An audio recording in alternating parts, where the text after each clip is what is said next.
Hello সবাইকে, কেমন আছো সবাই? ইতি তোমার ইন্দিরা আরও একটি ভ্লগে সবাইকে অনেক অনেক শুভেচ্ছা জানাই। আশা করি সবাই খুব ভালো আছো, আমিও ভালোই আছি। আজকে তোমাদের সাথে একটা দারুণ জিনিস শেয়ার করব।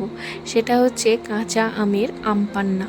তো আমি ঘরে আসলে বেশ কয়েকদিন ধরে, এখন তো আমের সিজন, তো এখন কাঁচা আম পাকা আম সবই পাওয়া যাচ্ছে।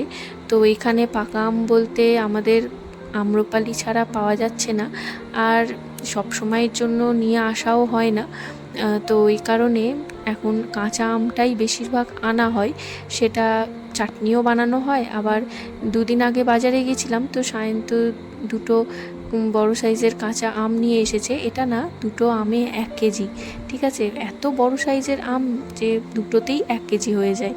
তো যাই হোক, তো এটা নিয়ে এসেছে। তো সায়ন্ত বলল তাহলে আবারও একবার আম পান্না বানাও। এর আগে অবশ্য আমি বানিয়েছি, তো সেটা ফার্স্ট টাইম ছিল, সেভাবে তোমাদের সাথে শেয়ার করিনি।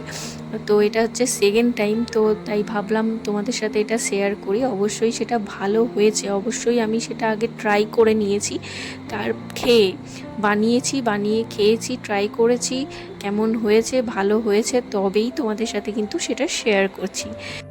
আর আমাদের এমনি রোজকার কাঁচা আমের চাটনি তো মামুনি বানিয়ে রেখেই দেয় একবারে অনেক দিনের জন্য। তো বেশ কয়েকবার এই নিয়ে আনা হয়ে গেল কাঁচা আম। যাই হোক, চলো এবার কিভাবে বানাচ্ছি সেটা তোমাদের সাথে শেয়ার করি। তো প্রথমেই দেখতে পেলে দুটো আম আমি খুব ভালো মতো ধুয়ে নিয়েছি। এবার খোসা ছাড়িয়ে এখন যেভাবে কেটে নিচ্ছি সেটা নিশ্চয়ই তোমরা দেখতে পেলে। আসলে এই কাটাটা না আমি ইউটিউবে বা ফেসবুকে বলতে পারো আমি দেখেছি। তো দেখে আমি এটা ফার্স্ট টাইম ট্রাই করছি। জানি না কেমনভাবে কীভাবে করতে পারছি, আদৌ ঠিকঠাক হচ্ছে কি না। তবে হচ্ছে যখন, তখন আশা করি ঠিকঠাকই হচ্ছে। একটু বড় সাইজের আম তো একটু অসুবিধা হচ্ছে, সব দিকটা কাটাটা ঠিকঠাক হচ্ছে না সাইজ মতো, তবে হয়ে যাচ্ছে টুকরো টুকরো।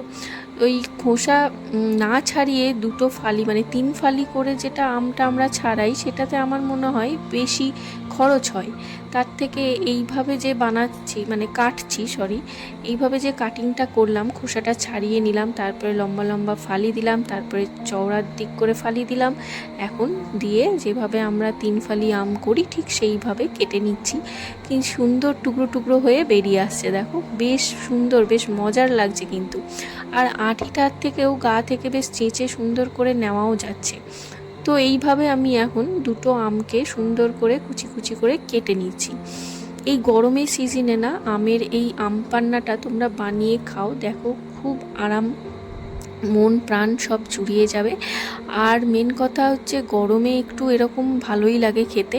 আম পোড়ার শরবতও হয়, বাট আম পোড়ার থেকে আমি যেটা বানিয়েছি আমার মতে এটা খাটুনি কম। শুধু আমটাকেই যা ছাড়াতে হবে, বাট তার বাইরে কোনো খাটুনি নেই।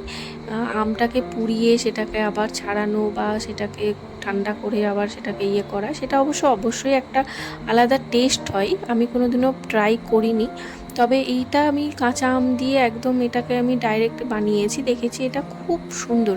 পুরো মনে হয় যে বাইরের আম পান্না যে জুসটা আমরা খাই ঠিক সেটাই। যাই হোক, চলো এখন এটা তো আমার খুব সুন্দর করে টুকরো টুকরো করে কাটা হয়ে গেছে। আমি প্রথমে ছোট মিক্সি জারে নিয়েছিলাম, তারপরে মিক্সি জারটায় হলো না, বড়টা নিতে হলো। তারপরে কিছুটা ব্লেন্ড করে নিলাম। ব্লেন্ড করার পর দেখো এখন দিয়ে দিচ্ছি কারি পাতা। বাজার থেকে এখানে ধনেপাতা চাইলে কারি পাতা দিয়ে দেয়, তো মানে ধনেপাতা কিনলে কারি পাতাটা আর কি ফ্রি দিয়ে দেয়। তো আর এখানে আমি নিলাম আদার টুকরো কিছু, আর দিয়ে দিলাম এখানে বিট লবণ, আর এখানে দিয়ে দিচ্ছি গোটা গোলমরিচ, তোমরা দিয়ে দিতে পারো। আমি এখানে গুঁড়ো করা আছে বলে আমি গোলমরিচ গুঁড়ো দিয়ে দিলাম। আর এখন দিয়ে দেব বেশ খানিকটা চিনি। যারা চিনি ব্যবহার করতে না চাও তারা গুড় ব্যবহার করতে পারো বা বাতাসা ব্যবহার করতে পারো, যার যেমন যেটা ইচ্ছা অপশনাল ব্যবহার করতে পারো। তারপরে এখানে আমি কিছুটা পরিমাণে জল দিয়ে দিলাম। আমি যেহেতু অল্প ব্লেন্ড করে নিয়েছিলাম, আর কিছুটা জল দিয়ে দিচ্ছি। জল দিয়ে সুন্দর করে একটা পেস্ট বানিয়ে নিচ্ছি। তো দেখো খুব সুন্দর আমি একটা পেস্ট বানিয়ে নিলাম। পুরো 3 ভাগে আমি পেস্টটা বানিয়ে খুব সুন্দর একটা মিহি পেস্ট করে এখন ব্লেন্ড করে নেবো, মিশিয়ে নেবো খুব ভালো মতো করে। দিয়ে এটাকে আমি স্টোর করে রেখে দেবো ফ্রিজে এইভাবেই। আর একটা আমি করে রেখে দেবো, সেটা হচ্ছে আইস কিউব। নর্মালি আইস ট্রেতে আমরা যেভাবে আইস করতে দিই সেইভাবেই এটা দিয়ে তোমরা আইস কিউব বানিয়ে নিতে পারো। তো এইভাবে আবার বানিয়ে খেয়ে দেখো, আশা করি তোমাদের খুব ভালো লাগবে এই গরমের সিজনে। আমার তো বেশ ভালো লাগছে, আর সায়ন তো খেয়ে বারবার বলছে যে বানাও, নিয়ে আসবো, আবার বানাবে। যাই হোক, এটা নিয়ে দ্বিতীয়বার তোমাদেরকে তো বললাম বানানো। এরপর দেখো বিকেলের ওয়েদারটা কত সুন্দর, খুব সুন্দর একটা মেঘলা ওয়েদার। কফি খেতে খেতে বেশ ভালো লাগছে, তাই ভাবলাম তোমাদের সাথে একটু শেয়ার করে। ওই দিকের আকাশটা কত সুন্দর লাগছে না, হালকা হালকা মেঘ জমেছে, খুব ভালো লাগছে। তবে বৃষ্টি না পড়াই ভালো, একটা হালকা হাওয়াও দিচ্ছে। যাই হোক, আমরা একটু বেরোবো সন্ধ্যের দিকে, তো এই কারণেই বললাম আর কি, বৃষ্টি যেন না পড়ে। তো এই যে দেখো, আমরা এখন সন্ধে পড়ে গেছে, 7:30 বেজে গেছে, আমি আর সায়ন তো অলরেডি বেরিয়ে পড়েছি। আর হ্যাঁ, স্কুটিটা কিন্তু আমাদের না, আসলে আমাদের পাশের বিল্ডিংয়ে ঋতুদা থাকে, ওই সায়ন্তদের প্রফেশনে, তোমাদের আগেও বলেছিলাম। তো ওই ঋতুদা সায়ন্তকে চাবি দিয়ে গেছে, ও কিছুদিনের জন্য নেই, 10-12 দিনের জন্য। তো যেহেতু গাড়িটা ওর পড়ে থেকে থেকে একটু স্টার্ট নেয় না মাঝে মাঝে ও আসার পর, তো ওই কারণেই সায়ন্তকে আর কি বলে গেছে যে চাবিটা নিয়ে যাও, মানে তোমাকে যখন আমি থাকবো না 5-10 দিনের জন্য, তোমাকে চাবি দিয়ে যাব, তুমি ইউজ করো, অ্যাটলিস্ট আমার ব্যাটারিটা ঠিক থাকবে গাড়ির। তো ওই কারণেই আর কি দিয়ে গেছে আবারও। তো দিয়ে গেছে বলে আমরা ভাবলাম তাহলে আর কি অসুবিধা নেই, কোনো অটো ভাড়া লাগবে না, এখন সোজা চলে যাই বাজার, যেখানে যেতে ইচ্ছা করবে একদিনে ঘুরে নেব।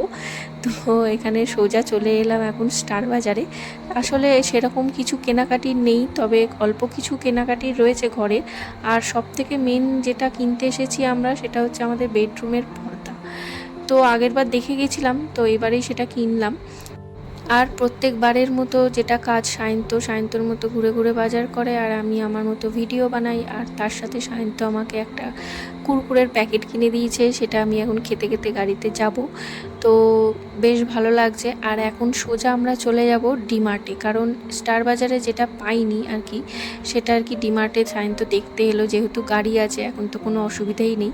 যাই হোক, ডিমার্টে এসে সায়ন্ত বললো কী খাবে, তো আমি বললাম এখন গরমের কালে একটু আইসক্রিম খেয়ে নিই। তো চলো, আজকের মতো ব্লগটা এখানেই শেষ করছি। তোমাদের ভালো লাগলে লাইক করো, সবাই ভালো থেকো, দেখা হবে আবারও পরের একটা ব্লগ নিয়ে।